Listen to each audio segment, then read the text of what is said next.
जय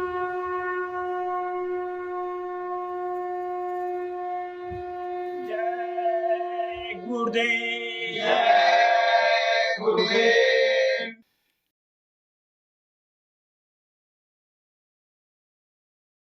जय गुरुदेव। जय गुरुदेव। भजन बिना नर बावरे, तूने हीरा जन्म गवाया। भजन बिना नर बावरे, तूने हीरा जन्म गवाया। भजन बिना नर बावरे, तूने हीरा जन्म गवाया। भजन बिना नर बावरे, तूने हीरा जन्म गवाया। कभी ना बैठा साधु संग में, कभी ना हरि गुण गाया। कभी न बैठा साधु संग में, कभी न हरि गुण गाया।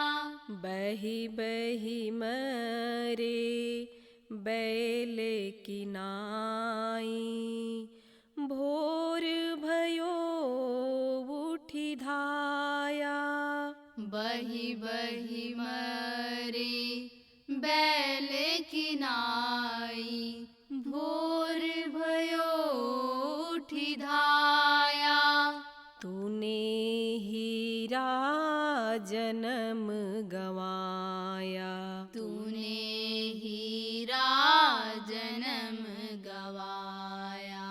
भजन बिना नर बावरे, तूने हीरा जन्म गवाया। भजन बिना नर बावरे, तूने हीरा जन्म गवाया। यह संसार हाट बनिया का, सब जग सौदाया। यह संसार हाट बनिया का, सब जग सौदाया।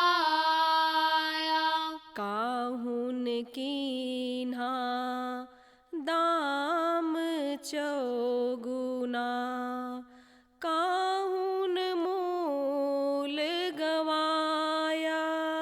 काहुन कीन्हा दाम चौगुना, काहुन मूल गवाया।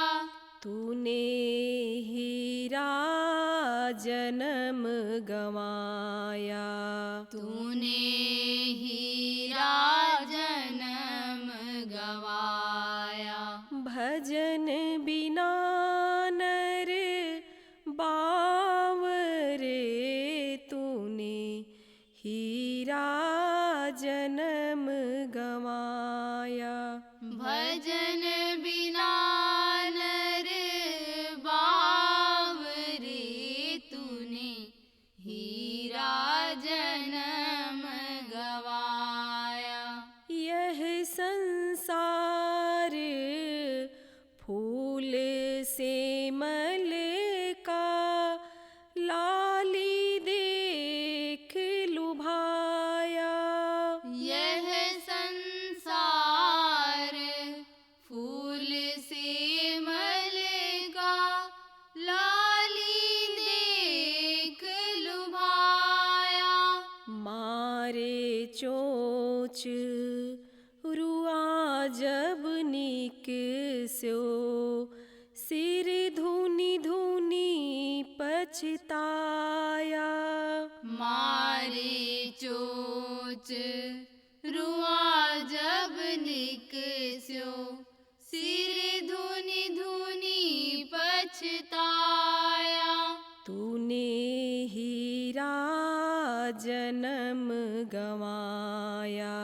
तूने हीरा जन्म गवाया।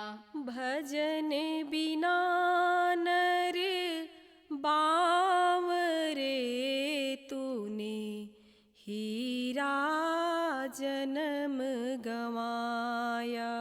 भजन बिना नर बावरे, तूने हीरा जन्म गवाया।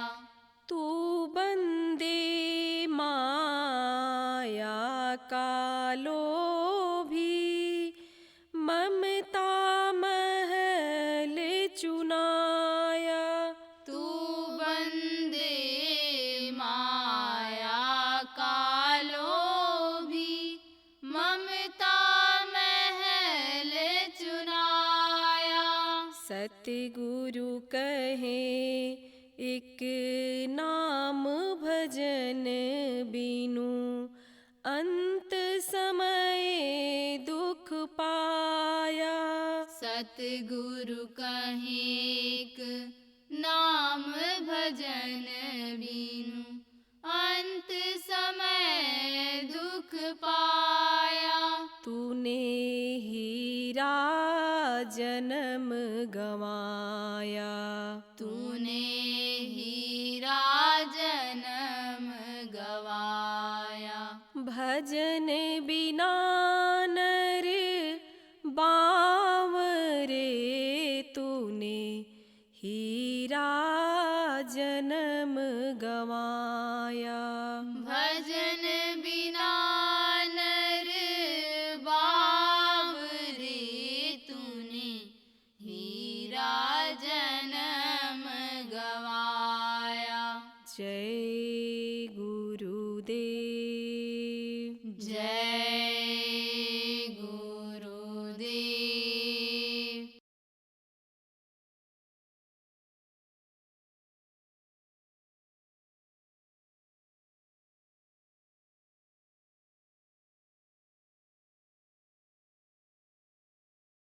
बहुत दिनों के बाद यह मनुष्य शरीर हमको आपको मिला। भटक भटक सब भटका खाया। भटकने के बाद तब यह मनुष्य शरीर मिला है। कहाँ भटके? 84 में। 84 किसको कहते हैं? पेड़ पौधे, जल के अंदर जो जीव होते हैं, जानवर जिनको कहते हो, जमीन पर जो चलते हैं, खुले में रहते हैं, जंगल में छिप करके रहते हैं,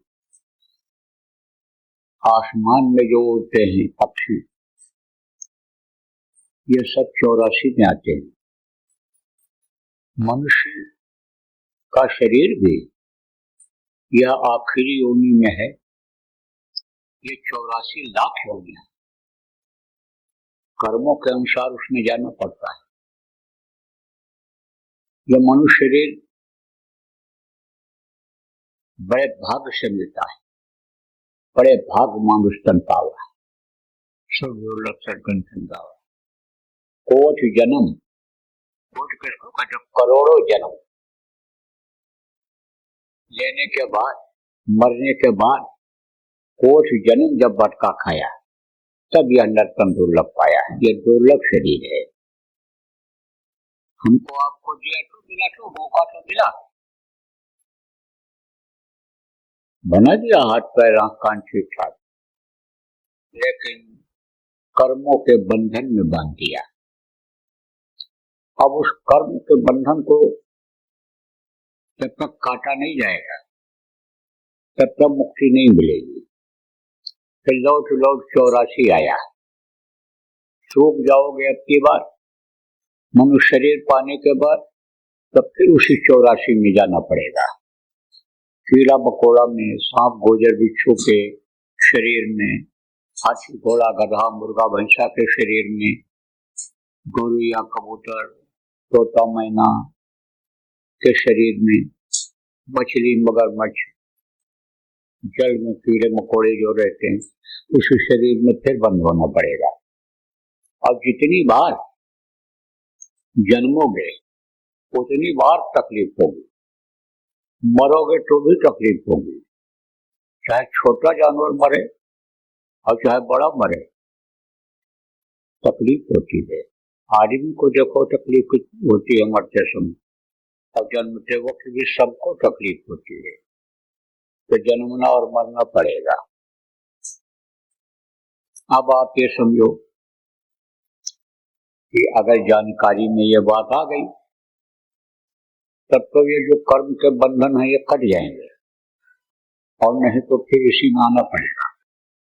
अगर कर्म मुक्त हो गए होते, कर्म मुक्त किसको कहते हैं? कर्म कट गए होते, कोई कर्म न रहता। जैसे नौकरी से मुक्त हो जाते हैं, जैसे घर से निवृत्त होकर के बच्चों को सौंप करके लोग पहले के समय में जंगलों में चले जाते थे तपस्या करने के लिए, साधना करने के लिए। ऐसे ही जब तक कर्म से मुक्ति नहीं मिलेगी, कटेंगे नहीं जब तक कर्म, तब तक इससे जन्मने मरने से छुटकारा नहीं मिलेगा।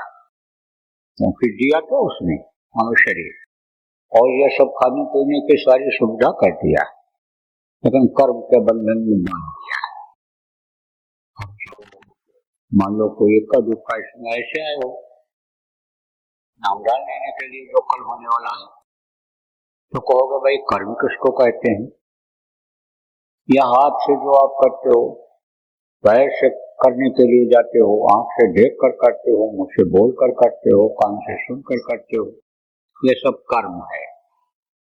बच्चियों ये रोटी बनाना, बर्तन धोना, झाड़ू लगाना, बच्चे की परवरिश करना, उसको खाना पीना सिखाना, पानी टट्टी मैदान करना सिखाना, जैसे खेती में काम करते हो, नौकरी करते हो, रोजगार व्यापार करते हो, ये कर्म के अंतर्गत आता है। अब जो 310 फल चाहता है, जो जैसा करता है उसको वैसा फल भोगना पड़ता है, शरीर से भोगना पड़ता है।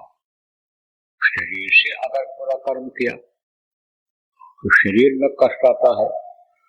मन से अगर पाप किया, मनसा पाप जिसको कहते हैं, तो मन दुखी रहता है, शांति नहीं रहती है, सुकून जिसको कहते हैं नहीं रहता है।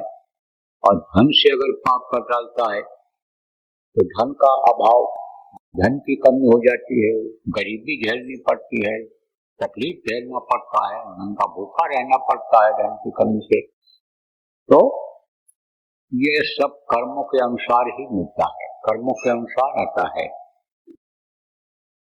जो एक दूसरे से जोड़ दिए गए हो, जोड़ने का मतलब क्या है कि जैसे शादी हो गई तो गांठ जोड़ते हैं ना, ऐसा जुड़ गया गांठ, गांठ बांधते हैं। विद्वान लोग बांधते समय ये कहते हैं कि आप तुम बंधन में बांध दिए गए हो, अब ये गांठ खुलने न पावे। और लड़की को ले जाओ, लड़की को जब विदा करते हैं तो गांठ बंद करके ले जाते हैं, विदा कराते हैं। कहते हैं कि ये बंधन टूटने न पावे, ये बंधन बराबर बना रहे, एक दूसरे के साथी रहो।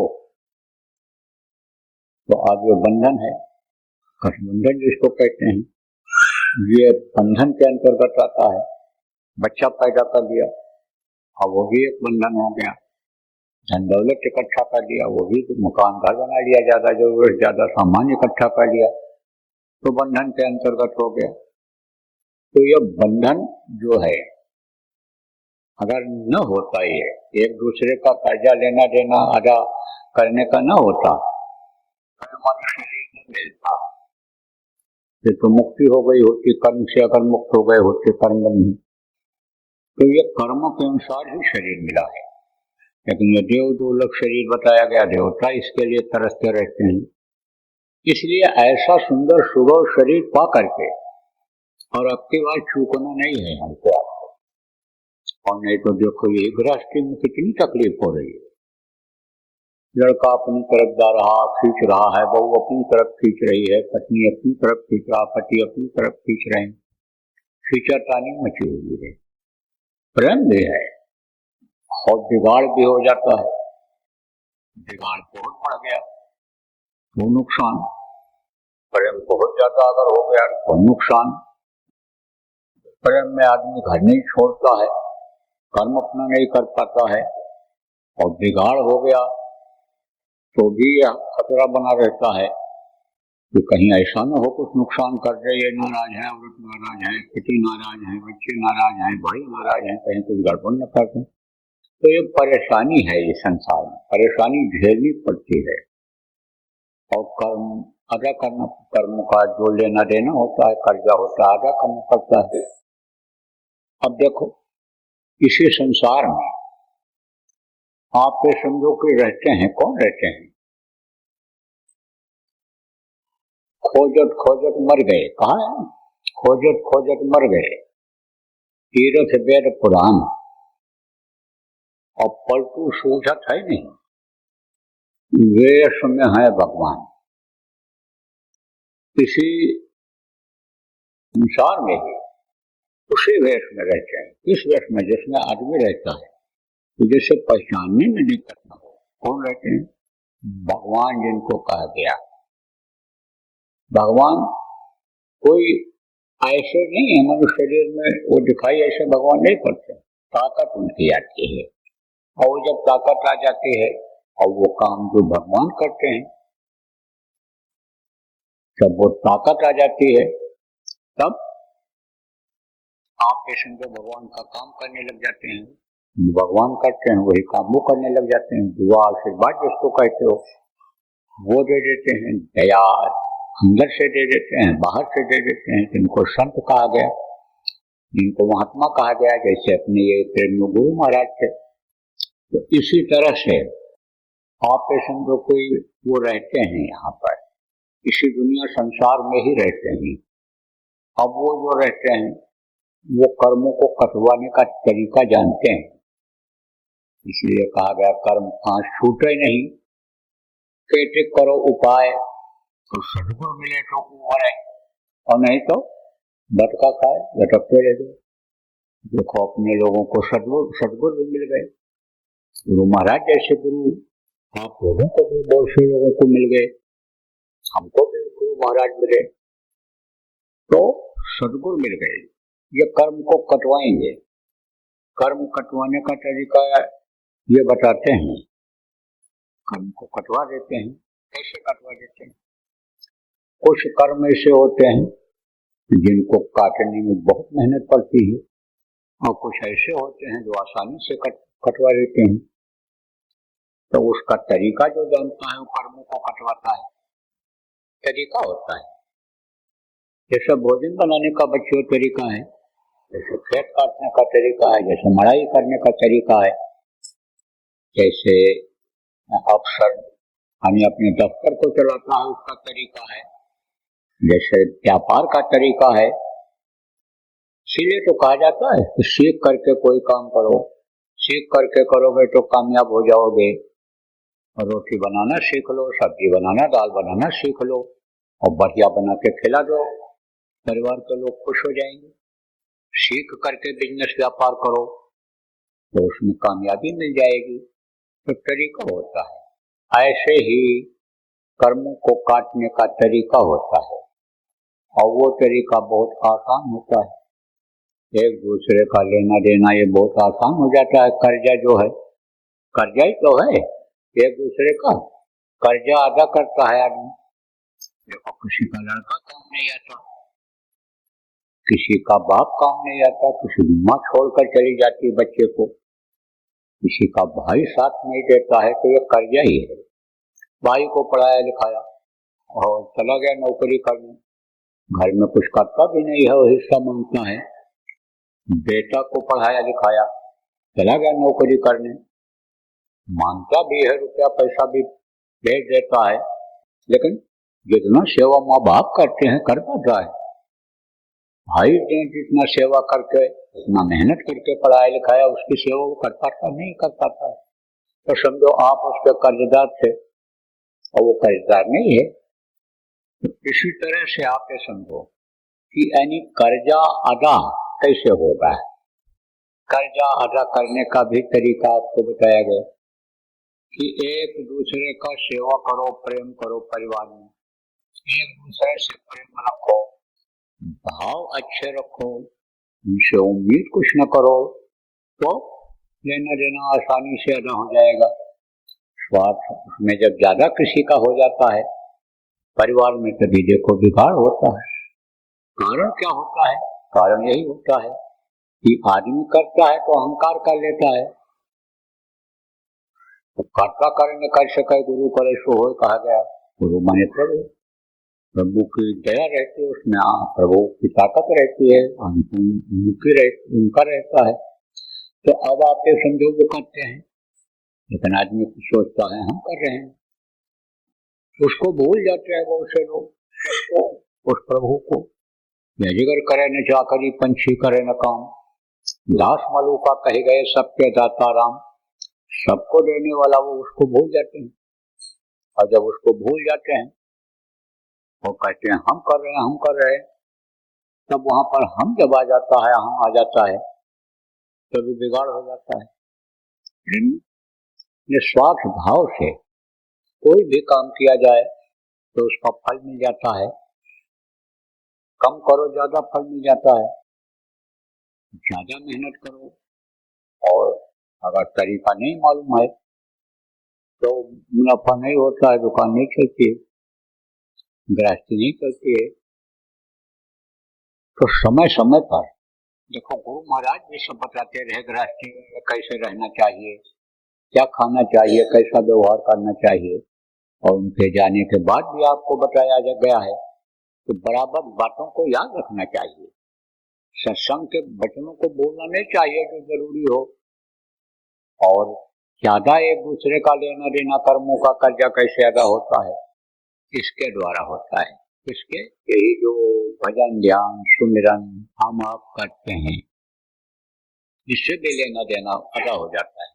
जैसे देखो किसी के कर्जदार हुआ, रुपया आपने ले रखा है, अब आप कमाई करते हो, खेती करते हो, खेती में कमाई करते हो, उससे नहीं पूरा पड़ता है। खेती के बाद आप अगर खेती से मौका है तो मजदूरी कर लिया, नौकरी कर लिया या कोई व्यापार कर लिया और उससे ज्यादा पैसा आप ले आए तो कर्जा जल्दी अदा हो जाएगा कि नहीं हो जाएगा? आमदनी ज्यादा हो जाएगी तो कर्जा आसानी से अदा हो जाएगा, लेना देना आसानी से अदा हो जाएगा। जब अलग से और ज्यादा मिल जाएगा, इसमें ज्यादा पूंजी मिलती है, इसमें ज्यादा मिलता है। किसमें? भजन में, सुमरन में, ध्यान में। आप कहोगे मन नहीं लगता है, मन नहीं लगता है तो समझ लो आप कि स्वार्थ में इस शरीर का आपने इस्तेमाल ठीक से नहीं किया है। स्वार्थ में इससे आप समझो कि कर्म खराब कर बैठे हो, जिसको पाप कर्म कहते हैं, तो वो पाप की वजह से ऐसा हो रहा है। तो पाप आपके समझो कि इससे हुआ, कर्म इससे इस शरीर से बन गए, तो अब ये कर्म ही बाधा डालते हैं भजन में, कर्म ही बंधन में बांध देते हैं। कर्म फांस जिसके बारे में कहा गया वही फांस लगा देते हैं। तो ये मन उधर अब लगाना पड़ेगा। अगर ऐसा नहीं लगता है तो इधर सेवा में कैसे सेवा का विधान बनाया गया? शरीर से सेवा करो, मन से सेवा करो, धन से सेवा करो। जिससे दिक्कत आई है, तुमको परेशानी आई है, जिधर मन लग गया है, शरीर के सुख के लिए मन लगा हुआ है, सुख का काम करते रहते हो, बढ़िया खाएं, बढ़िया पहने, बढ़िया घर में रहें, बढ़िया गाड़ी घोड़ा में चलें, और पैसे के चक्कर में रहते हो, कैसे भी मिल जाए, कहीं से आ जाए, तो समझो उसी से पाप हुआ, उसी से कर्म बनेंगे। मन से सोच बैठे हो, मन ने जो कहा है शरीर से किया हो, तो सेवा करनी चाहिए। कैसी सेवा? कुछ सामयिक सेवा होती है, कुछ हमेशा की रहती है। जैसे आप बच्चियों रोज भोजन बनाती हो और खाती हो खिलाती हो, लेकिन जब 4-6 मेहमान आ जाते हैं, कोई शादी ब्याह होता है, तब आपको ज्यादा मेहनत करनी पड़ती है, आपको ज्यादा इंतजाम करना पड़ता है, ज्यादा आपका मन लगाना पड़ता है उस काम को करने में। तो वो होती है सामयिक सेवा। जैसे बताया गया नित्य अवतार और निमित्त अवतार। तो निमित्त अवतार किसको कहते हैं? जो काम करने के लिए आते हैं, समय समय पर आते हैं। जैसे त्रेता में राम आए थे, द्वापर में कृष्ण आए थे। जैसे आप ये समझो कि महावीर आए, बुद्ध आए, जैसे समझो परशुराम आए, जैसे आप समझो 12 अवतार हुआ, ये समय समय पर हुआ, वो निमित्त अवतार होते हैं। और नित्य अवतार कौन होते हैं? संत होते हैं। आए से वो हमेशा इस धरती पर रहते हैं। कहा गिरी बजरिया पात की बरस गई अंगार, और संत न होते जगत में जल मात्रा संसार। तो वो कभी कभी और हमेशा, जैसे देखो गुरु महाराज थे, बराबर अपने सत्संग में कहा करते थे, खुद तो शाकाहारी रहना ही रहना, नशा मुक्त रहना और शाकाहारी का प्रचार करना, तो लोग शाकाहारी हो जाएं। शाकाहारी का प्रचार करना चाहिए, नशा मुक्त रखना चाहिए लोगों को। गुरु महाराज के समय में नारा लगाया जाता था, बाबा जी का कहना है शाकाहारी रहना है, और अब भी आपका नारा चल रहा है, हाथ जोड़कर विनय हमारी, तजो नशा बनो शाकाहारी, छोड़ो व्यभिचार बनो ब्रह्मचारी, और सत्योग लाने की करो तैयारी। ये आपके समझो नारा भी लगाया जाता है। तो मोटी बात, आप गांव के लोग ये समझो कि शाकाहारी का प्रचार करो, लोगों को शाकाहारी बनाओ, नशा मुक्त बनाओ, जिससे उनका अंदर का बर्तन साफ हो जाए। और अंदर का बर्तन जब साफ हो जाएगा और आप नामदान, जब नामदान के बारे में बताओगे, नामदान दिलाओगे, तब वो नाम जो उनको मिलेगा उसके ऊपर गंदगी नहीं आएगी। और नहीं गंदी जगह पर अगर उसको रख भी दिया जाएगा तो समझो कि वो काम नहीं करेगा, वो शब्द से जुड़ेगा नहीं, प्रभु गंदी जगह पर दिखाई नहीं पड़ेगा, बैठेगा नहीं अंतर में। इसलिए पहले सफाई जरूरी है।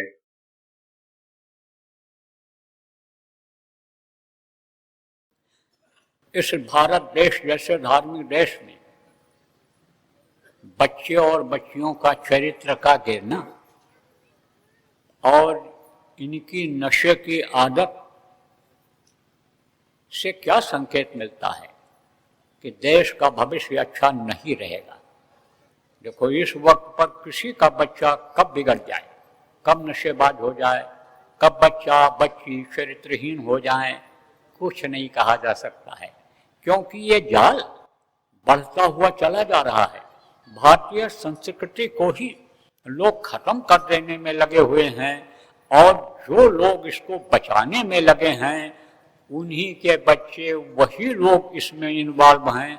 तो आप ये सोचो कि क्या होगा इनका बच्चों का। इसलिए आप समझो कि अब अपने स्तर से शुरू करो। लड़का हो चाहे लड़की हो, उसका ध्यान रखो, उसको समझाओ, बताओ। न समझ में आता हो सत्संगों में लाओ, साप्ताहिक सत्संगों में ले जाओ, प्रचार प्रसार में ले जाओ। जैसा साथ पड़ेगा उसी हिसाब से उसमें परिवर्तन आएगा। जय गुरुदेव। नव वर्ष के उपलक्ष्य में परम पूज्य परम संत बाबा उमाकांत जी महाराज का सत्संग व नामदान कार्यक्रम 30 व 31 दिसंबर 2024 और 1 जनवरी 2025 को समय परिस्थिति अनुकूल रहने पर बाबा जय गुरुदेव आश्रम, जय गुरुदेव नगर, पिंगलेश्वर रेलवे स्टेशन के सामने, मक्सी रोड, उज्जैन, मध्य प्रदेश में होगा। ये वही बाबा उमाकांत जी महाराज हैं जिनका दर्शन करने, सत्संग सुनने और उनके बताए रास्ते पर चलने से इंसान के दुख तकलीफों में आराम मिलने लगता है। पूरी तरह से निशुल्क इस आध्यात्मिक कार्यक्रम में सभी जाति धर्म के लोग सपरिवार सादर आमंत्रित हैं। आप अपने कीमती समय में से थोड़ा समय निकालिए और परिवार, रिश्तेदार व मित्रों सहित पहुंचकर आध्यात्मिक व भौतिक लाभ अवश्य लीजिए। जय गुरुदेव।